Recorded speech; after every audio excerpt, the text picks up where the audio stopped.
Bago tayo magsimula, palike naman ang video natin ngayon, at mag-subscribe ka na din para ganahan pa ang Kaginggo nyo mag-upload araw-araw. Salamat at simulan na natin.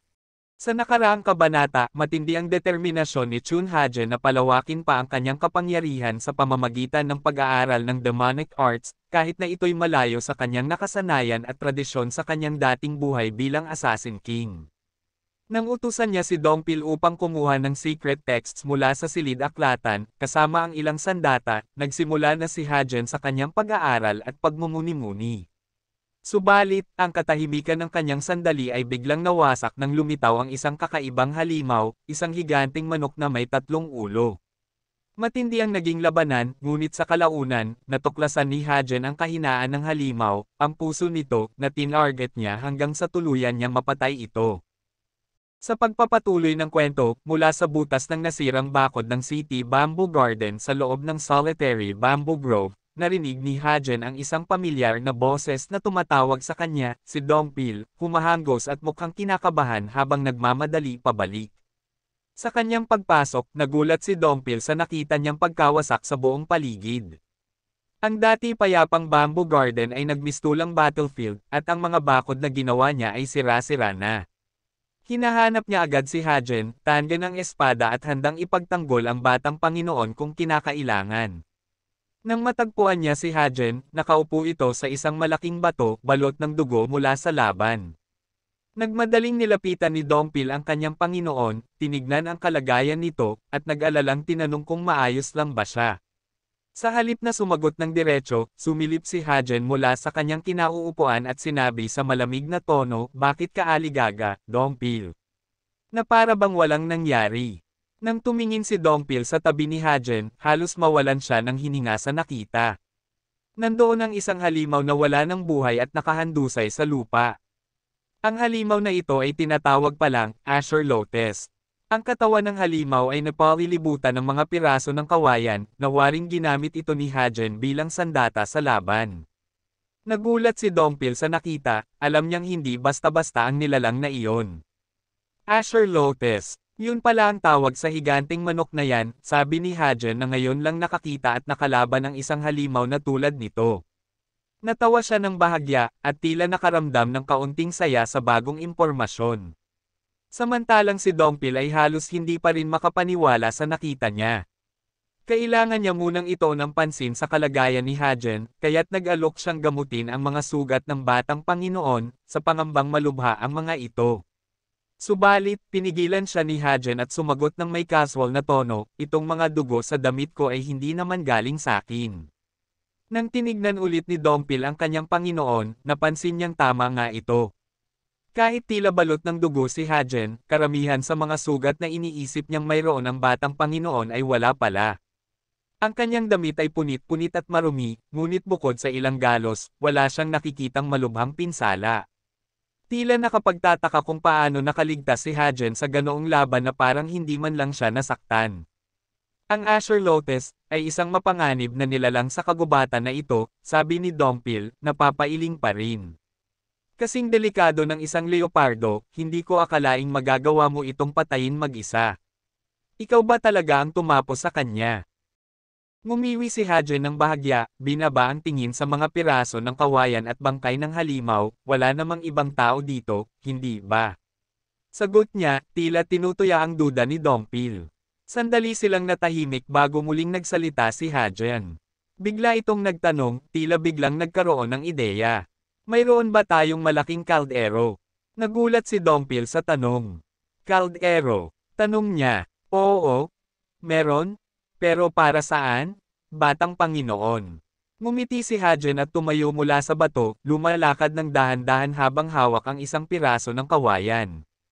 Maghanda ka ng tubig at bamboo shoots. Ako ang magluluto ng hapunan ngayong gabi. Nanlaki ang mga mata ni Dongpil. Sa gitna ng mga nasirang bakod at bangkay ng isang makapangyarihang halimaw, ngayon ay nag-uusap sila tungkol sa hapunan. Nagkakamali ba ako ng pandinig? Bulong ni Dongpil sa sarili. Pero bago pa man tuluyang makapag-react si Dongpil, bigla siyang tinutukan ni Hajen ng hawak na kawayan, ang dulo nito ay halos dumaikit na sa mukha niya. Naging seryoso ang ekspresyon ni Hajen at nagtanong, ngayon, gusto kong malaman ang lahat. Paano mo nalaman ang tungkol sa halimaw na ito? Anong klaseng lugar ba talaga itong Solitary Bamboo Grove? At ano pa ang mga hindi ko alam tungkol sa lugar na ito? Napakabigat ng tanong ni Hajen. Alam ni Dongpil na wala siyang magagawa kundi sumagot ng tapat, gaya rin ng ipinag-utos sa kanya ni Mudam. Ngunit sa likod ng kanyang isip, alam din niyang hindi pa tapos ang kanilang mga pagsubok. Sa gitna ng mga tanong at sagot, marami pang lihim ang nakatago sa lugar na iyon, mga lihim na maaaring magbago ng landas ng batang Panginoon at ng kanilang pakikipagsapalaran. Habang niluluto ni Hajen ang karne ng Azure Lotus, nagsimulang magkwento si Dongpil tungkol sa Solitary Bamboo Grove, isang lugar na matagal nang nag-e-exist, mas nauna pa ito kaysa sa pagkakatatag ng Heavenly Demon Divine Cult. Ayon kay Dongpil, ito ay isang natural na demonic forest na natatangi dahil dito matatagpuan ang pinakasiksik na spiritual chi sa lahat ng lugar, higit pa sa mga kilalang bundok at kagubatan. May kakaibang katangian ang kagubatan na ito, ang spiritual chi na naipon sa loob ng lugar ay hindi kumakalat sa labas, kaya habang lumilipas ang panahon, patuloy itong naiipon at nagiging mas siksik. Dahil dito, napalalakas din ng spiritual chi ang wood chi at earth chi sa loob ng kagubatan, na siyang dahilan kung bakit ang mga kawayan sa loob ng Solitary Bamboo Grove ay mas matibay at makapal kumpara sa karaniwang mga kawayan. Ngunit napansin ni Hajen na sa kabila ng lakas ng mga kawayan, tila mas maikli ang buhay ng mga ito. Dugtong ni Dongpil, ang mga kawayan dito ay mabilis tumubo, isang epekto ng makapal na spiritual chi sa lugar. Ganito gumagana ang Solitary Bamboo Grove, tila may sariling mundo ito kung saan ang lahat ay pinabilis at pinatibay ng kapaligiran nito. Bukod dito, may mga kawayan na may kakaibang kapangyarihan.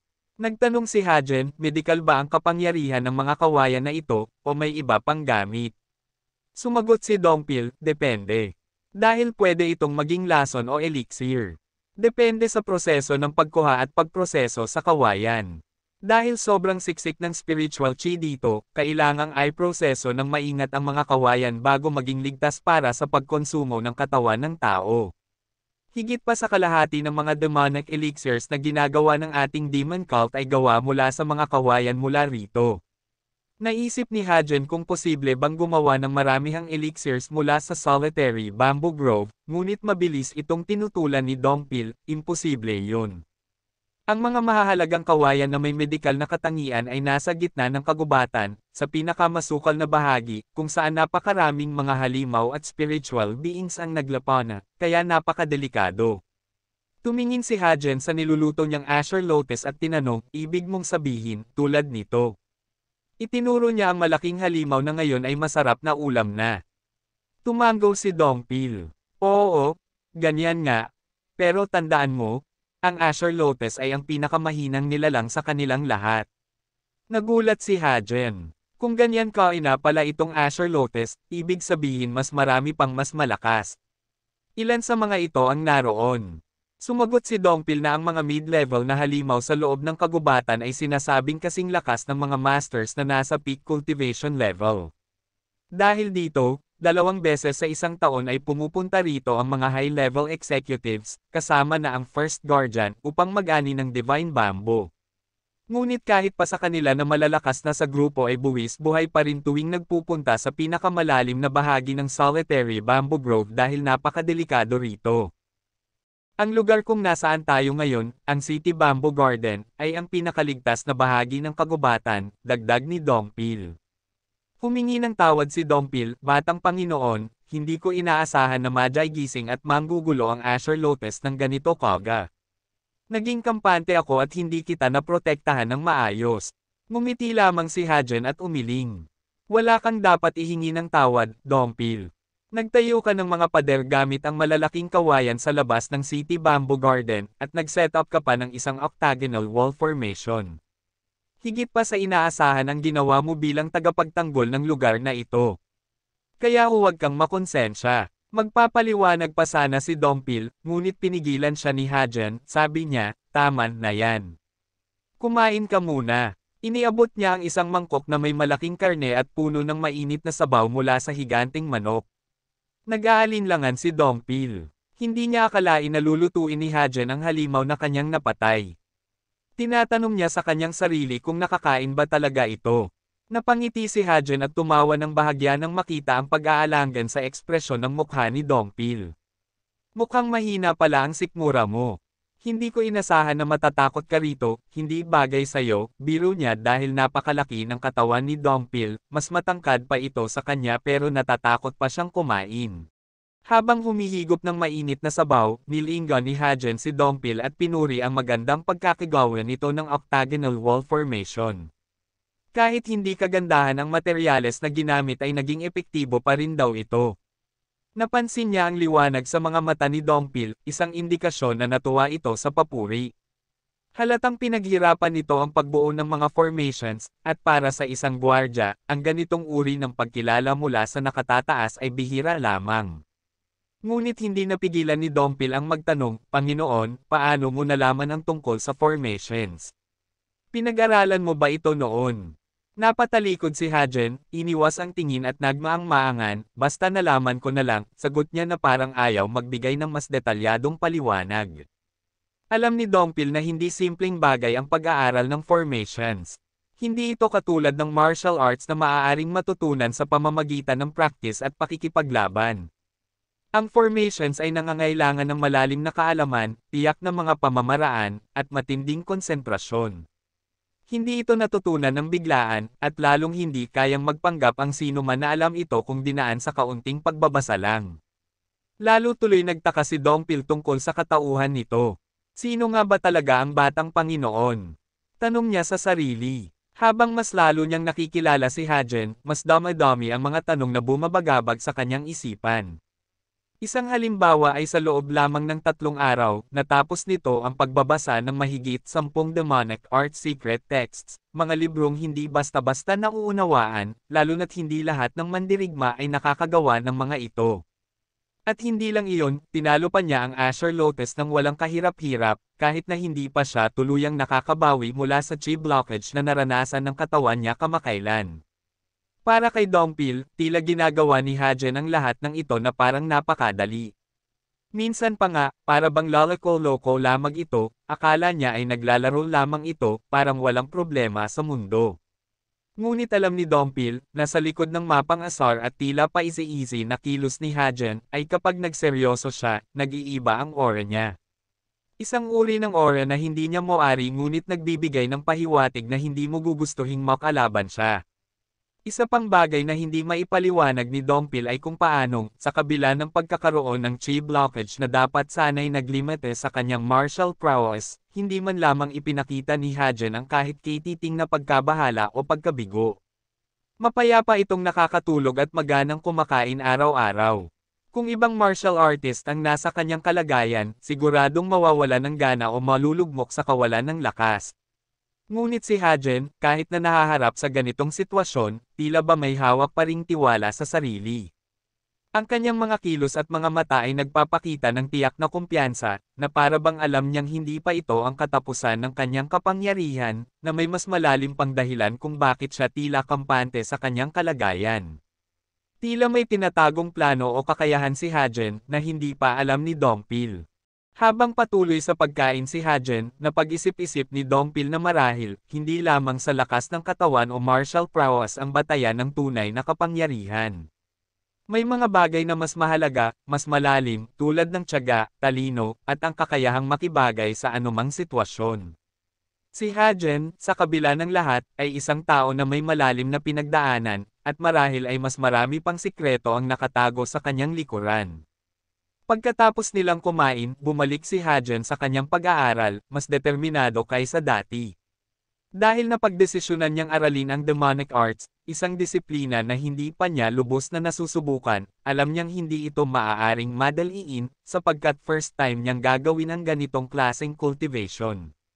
Ngunit sa kabilang banda, alam din niyang kung gusto niyang maging pinakamalakas sa lalong madaling panahon, hindi niya pwedeng isantabi ang kanyang pinagmamalaking teknik, ang Dark Shadow Chi, na siyang naging sandigan niya bilang isang assassin sa loob ng maraming taon. Ito ang martial art na pinakapamilyar sa kanya at siyang nagdala sa kanya ng tagumpay sa mga oras ng panganib. Ang Dark Shadow Chi ay isang uri ng makabagong martial art na mismong si Hajen ang lumikha. Hindi pa ito naipapasa sa susunod na henerasyon kaya't kakaunti lang ang nakakaalam nito. Ang martial art na ito ay binuo niya sa pamamagitan ng pagkokombina ng iba't ibang lihim na teknik mula sa 10 dakilang sekta. Habang siya'y isang assassin king, pinag-aralan niya ang mga teknik na ito sa loob ng mahabang panahon, tinipon ang mga ito, at isinama sa sarili niyang estilo ng pakikipaglaban. Sa kabila nito, alam ni Hajen na ang Dark Shadow Chi ay hindi pa rin perpekto, at maaaring may mga kahinaan ito na hindi pa niya natutuklasan. Samantala, ang True Demonic Arts ay kinikilala bilang pundasyon ng lahat ng demonic arts, ang pinakasentrong disiplina na nagmumula sa Heavenly Demon Divine Cult. Base sa kung paano niya ito pag-aaralan ay tiyak na magbabago ang kalikasan, katangian, at kalidad ng kanyang chi. Habang iniisip niya ito, isang ideya ang pumasok sa kanyang isipan, paano kung ang True Demonic Arts ay maaaring magamit upang mapunan ang mga kakulangan sa pundasyon ng kanyang Dark Shadow Chi. Ang pagkakaroon ng malalim na kaalaman sa True Demonic Arts ay maaaring magsilbing susi upang maitama ang mga kahinaan ng kanyang sariling martial art at gawing mas matatag at mas makapangyarihan pa itong kanyang kakayahan. Katulad ng tinte na kapag nahalo sa malinis na tubig, ang buong mangkok ng tubig na dati malinaw ay magiging itim, kapag hinaluan ng Demonic Arts ang kanyang Dark Shadow Chi, ang buong kakayahan niya ay magbabago. Ganito ang pagkukumpara ni Hajen sa pag-aaral ng True Demonic Arts. Ang Demonic Arts ay may kakayahang magpabago sa kalikasan ng isang martial artist, at ang True Demonic Arts na kinukultiba sa Heavenly Demon Divine Cult ay kinikilala bilang pinakapinong anyo nito. Ang pagsasanib ng bata at bagong martial prowess na Dark Shadow Chi, na mas bata pa kaysa sa isang henerasyon, at ang magulang at matandang karunungan ng True Demonic Arts, ay ang pinakabagay na kombinasyon para sa isa't isa. Napagtanto ni Hajen na ang pagsasanib ng dalawang lakas na ito, ang Dark Shadow Chi at ang Demonic Arts, ay maaaring maging susi sa kanyang kapalaran. Bawat sandali ng pagsasanay ay nagiging mas mahalaga, sapagkat ang kanyang plano ay hindi lamang palakasin ang kanyang sarili, kundi baguhin ang buong istruktura ng kanyang martial prowess. Ang pagpunta niya sa Heavenly Demon Divine Cult habang taglay ang karunungan ng Dark Shadow Chi ay tila hindi nga isang aksidente, ngunit maaaring ito ay nakatadhana para sa kanya. Sa kabila ng pagiging bago sa True Demonic Arts, alam ni Hajen na ang kanyang malalim na karanasan at kaalaman sa iba't ibang sekta ay maaaring maging isang malaking advantage. Sa loob ng 3 araw, nagawa niyang basahin at intindihin ang higit sa 10 demonic texts, bagay na hindi basta-basta nagagawa ng iba. Kaya't ngayon, sinimulan na niya ang proseso ng pagsasanib ng dalawang magkaibang uri ng lakas, ang True Demonic Arts na pundasyon ng lahat ng demonic studies, at ang Dark Shadow Chi, na mula sa mga lihim na teknik mula sa 10 dakilang sekta. Habang nakaupo sa loob ng kanyang silid, pumikit si Hajen at nag-concentrate, nararamdaman ang daloy ng chi sa kanyang katawan. Dahan-dahan niyang pinagsama ang kanyang Dark Shadow Chi at ang bagong natutunang Demonic Arts. Mahirap ang proseso, mararamdaman niya ang pagtutol ng dalawang magkaibang enerhiya na parang nagsasalpukan. Ngunit hindi siya nagpadaig. Alam niyang ang ganitong uri ng pagsasanay ay hindi para sa mahihina. Dapat niyang kontrolin ang daloy ng chi at tiyakin na ang dalawang magkasalungat na lakas ay magkakaroon ng balanse. Sabik siyang malaman ang magiging resulta. Maaari nga ba talagang ipagsama ang basis ng True Demonic Arts at ang mga lihim na teknik ng 10 dakilang sekta? Kung magtagumpay siya, magiging isang bagay ito na hindi pa nagagawa ng sino man sa martial world. Sa bawat oras ng kanyang pagninilay, nararamdaman ni Hajen ang unti-unting pagsasanib ng dalawang lakas. Ang kanyang Dark Shadow Chi ay tila tumatanggap sa enerhiya ng Demonic Arts, at ang kanyang katawan ay nag-a-adjust sa bagong balanse ng kapangyarihan. Kung magtatagumpay siya, hindi lamang ito magiging isa sa pinakamalaking tagumpay sa kanyang martial journey, ito rin ang magiging susi upang maabot niya ang pinakamataas na antas ng cultivation at lakas na hindi pa nararating ng kahit sino. Pagkalipas ng 12 araw, nagwawalis si Dongpil sa may bakuran, ang kanyang isip ay puno ng alalahanin para sa ikatlong batang Panginoon. Mula noong pumasok si Hajen sa kanyang silid at nagkulong, wala itong iniwang utos maliban sa isang bagay, huwag na huwag siyang iistorbohin kahit ano ang mangyari. Ngunit sa loob ng 12 araw na iyon, walang ni isang ingay na nagmula sa silid ni Hadrian. Hindi na rin ito lumabas upang kumain o uminom. Nagpatuloy si Dongpil sa kanyang gawain, pero hindi niya maiwasang magtanong, ano kaya ang ginagawa ng batang Panginoon sa loob. Napakabilis ng mga araw na nagdaan, ngunit ang kaba sa dibdib ni Dongpil ay tila lumalalim habang hindi pa lumalabas si Hadrian. Sa tuwing tatanghaliin at madarama ni Dongpil ang sikat ng araw na humahalik sa kanyang balat, maiisip niya ang kanyang Panginoon, na maaaring nagiging masyadong abala upang alalahanin ang mga pangangailangan ng katawan. Makakabuti ba ang ganitong klaseng pagsasanay? Tanong ni Dongpil sa sarili. Pero hindi siya makagawa ng kahit anong hakbang, ang utos ni Hadrian ay malinaw na hindi siya maaaring gambalain. Kaya wala siyang magagawa kundi magtiwala sa batang Panginoon. Sa wakas, matapos ang tila walang katapusang mga araw ng paghihintay. Sa loob ng kanyang silid, si Hadrian ay nakaupo sa gitna, ang kanyang katawan ay balot ng madilim na enerhiya na halos tumitilamsik sa hangin. Ramdam na ramdam niya ang pag-alo ng demonic energy sa bawat hibla ng kanyang kalamnan. Manghang-mangha si Hadrian sa kanyang nadiskubre, ang kanyang eksperimento ay higit pa sa kanyang inaasahan. Totoo nga ang kasabihang, opposites attract, aniya. Ang compatibility ng kanyang Dark Shadow Chi at True Demonic Arts ay masasabing banal at sobrang perpekto at pagkapuro. Hindi ito basta isang simpleng pagbuo ng bagong teknik, ang kanyang natutunan at na-cultivate ay isang bagong martial art na humahalo sa dalawang magkaibang lakas. Ang resulta ay isang martial prowess na mas makapangyarihan at mas mapaminsala kaysa sa kanyang orihinal na Dark Shadow Chi. Hindi lamang ito mas nakamamatay, ngunit mas matatag pa ito kaysa sa mga tradisyonal na demonic arts. Nararamdaman niya sa kanyang sarili ang perpektong pagkakatugma ng dalawang puwersang ito, na kung dati ay hiwalay at may sariling katangian, ngayon ay pinag-isa upang lumikha ng bago, isang enerhiya na hindi pa nararanasan ni Hadrian noon.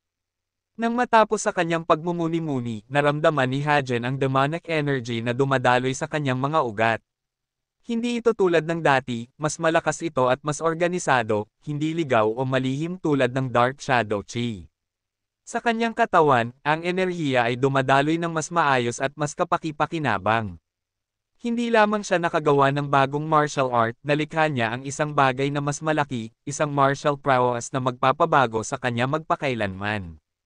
Samantala, sa labas ng silid, bigla na lamang naramdaman ni Dongpil ang hindi pangkaraniwang pagbabago sa hangin. Tumigil siya sa pagwawalis at napaatras ng bahagya. Mula sa loob ng silid ni Hadrian, isang napakalakas na enerhiya ang biglang kumawala. Ang paligid ay tila yumuyugyog sa lakas ng demonic energy na dumadaloy palabas ng silid. Ang hangin ay naging mabigat, at halos matangay si Dongpil ng malakas na pag-ihip ng hangin.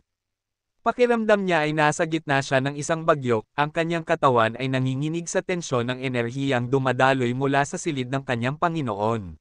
Anong uri ng lakas ito? Bulong ni Dongpil sa sarili, ang mga matay dilat na dilat sa pagkagulat. Ngayon lamang siya nakaranas ng ganitong klaseng enerhiya, isang puwersang kayang magpabago sa paligid ng ganito kalakas. Sa loob ng silid, nakangiti si Hadrian habang nararamdaman ang hindi maipaliwanag na lakas na nasa kanyang katawan. Sa kanyang isip, alam na niya kung ano ang kanyang gagawin. Isang pangalan ang sumagi sa kanyang isipan, isang pangalan na magbibigay daan upang ang bagong martial art na ito ay magkaroon ng sariling pagkakakilanlan. Simula sa sandaling iyon ay tinawag niya itong Dark Shadow Demonic Art. Ito ang kauna-unahan na may ganitong katangian at alam ni Hadrian na ito ang magiging susi upang maabot ang bagong rurok ng martial world, isang bagong anyo ng lakas na mas makapangyarihan kaysa alinmang martial art na nagmula sa mga sekta o kulto.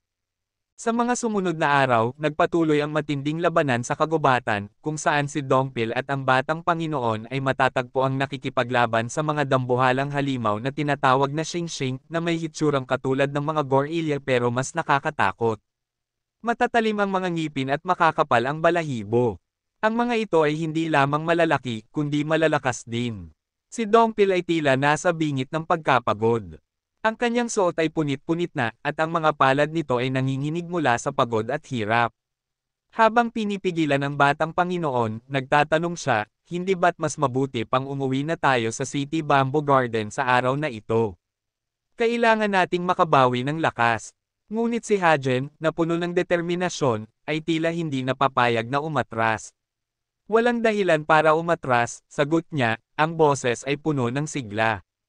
Ayon sa aking nalalaman, ang mga halimaw na ito ay nabubuhay kasama ang mga herds, ibig sabihin marami sila. Hindi ba't kakaunti ang tatlo para matawag na herd? Tatlo pa lang kasi ang natatalo nila. Habang sila ay nag-uusap, biglang dumagsa ang isang buong herd ng Xingxing. Napakarami nila, at sa dami ng mga halimaw, ang takot at pagdududa ay kumalat kay Dompil. Gustong-gusto na niyang umuwi dahil dalawa lang sila samantalang tila walang katapusan ang mga ito. Ngunit hindi nagpatinag si Hajen. Huwag kang mag-alala, aniya na may tiwala sa sarili. Nauunawaan ni Hajen kung bakit nag-aalala si Dompil dahil hindi pangkaraniwan ang taglay niyang lakas ngayon. Bagaman umabot na sa limit ang internal chi niya dahil buong araw na silang nakikipaglaban, hanggat kaya niya pa ring lumaban ay wala siyang balak tumigil. Hindi siya uuwi hanggat hindi na mamaster ang bagong martial art kaya susubukan niya ito kung hanggang saan ang hangganan nito. Desidido siyang maging malakas gamit ang Dark Shadow Demonic Art. Ito ang tanging paraan upang tuluyan siyang makalaya mula sa Demon Cult gaya ng kanyang matagal ng pangarap. Sa mga salitang ito, tila sumiklab ang apoy ng determinasyon kay Hajen. Ang kanyang mga mata ay nagliliyab sa sigasig at ang kanyang puso ay puno ng pag-asa.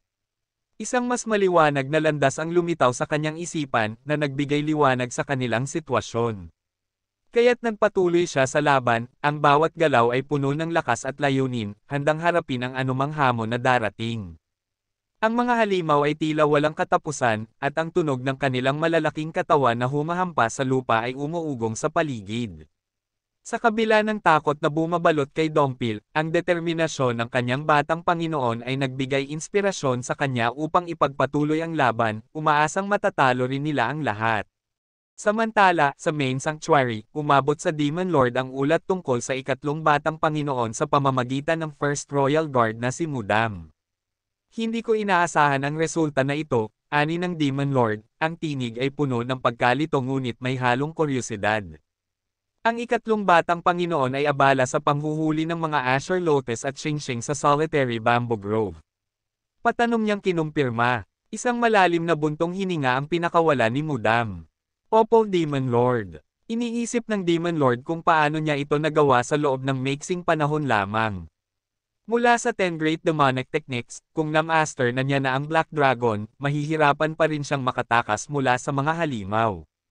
Ang Blood Flame ay masyadong matalas para sa kanya, habang ang Capturing Heavens ay masyadong mabigat. Wala sa mga ito ang bagay para sa kanyang kasalukuyang kalagayan. Ito ang analisasayo ng Demon Lord. Dagdag pa niya, posible pa ang Aired Phoenix ay maaari niyang gamitin, ngunit kung nag-iisip siya ay hindi niya rin ito kayang i-master ng basta-basta sa kasalukuyang lagay niya. Dito niya tinanong si Mudam kung binigyan niya ba ito ng 3 secret texts ng demonic arts. Umamin si Mudam na pinahiram niya nga ito ng 3 aklat na iyon sa ikatlong batang Panginoon. Ngunit hindi kumbinsido ang Demon Lord dahil ang Red Phoenix ay hindi madaling gamitin at maaaring maging lason lamang sa katawan niya dahil sa pagkakaroon niya ng chi blockage. Kaya tinanong niya muli si Mudam kung pinahiram niya ba ito ang iba pang demonic art secret texts na nasa sikretong silid-aklatan. Lumuhad si Mudam sa harap ng Demon Lord, ang kanyang puso ay puno ng takot. Humihingi ako ng tawad, Demon Lord. Binuksan ko ang sikretong silid-aklatan nang wala ang permiso mo. Handa akong tanggapin ang anumang parusa, kahit na ang kamatayan. Ngunit sa kabila ng matinding takot, pinabangon siya ng Demon Lord dahil binigyan niya naman ito ng otoridad na buksan ang sikretong silid-aklatan.